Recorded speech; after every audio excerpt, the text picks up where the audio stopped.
नमस्कार विद्यार्थी मित्र आणि पालको. मित्रांनो, काही मुलं जी असतात ती अ, तुमच्यावरती ट्रस्ट ठेवतात आणि ॲडमिशन घेतात. त्यापैकी एक आहे शिवराज. सो आय-टीवाला डेव म्हणून एक यूट्यूबचं चॅनल आहे आणि त्या आय-टीवाला डेव्सनं माझ्या कोड फर्स्टबद्दलचा एक व्हिडिओ केला होता. सो आय-टीवाला डेवच्या माध्यमातून जो व्हिडिओ टाकला गेला होता, त्या व्हिडिओवरती बऱ्याच लोकांचे कमेंट होते, की हे मार्केटिंगसाठी आहे. आय-टीवाल्या डेवनं किती पैसे घेतले मार्केटिंगला, राइट?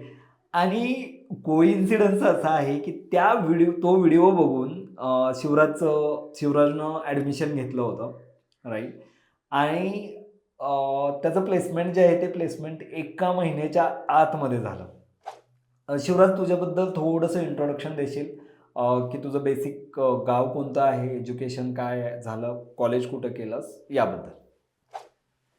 मी फलटण शहरातून आलेलो आहे. फलटण सातारा. आणि माझं 11वी-12वी मी कोल्हापूरमधून केली. आणि कोल्हापूरमध्ये कोणतं कॉलेज? कोल्हापूरमध्ये संजय घोडावतला गुड. तिथलं इन्स्टिट्यूटला गेले होते अकॅडमीला. आणि त्याच्यानंतरनं मग बीटेकला ॲडमिशन घेतलं वाघोलीमध्ये जी.एच. रायसोनी कॉलेजमध्ये. आणि तिथून 2025मध्ये मी ग्रॅज्युएशन कंप्लीट केलं. So G H. रायसोनीमध्ये तुझी ब्रांच कोणती होती? Data science. Okay, great.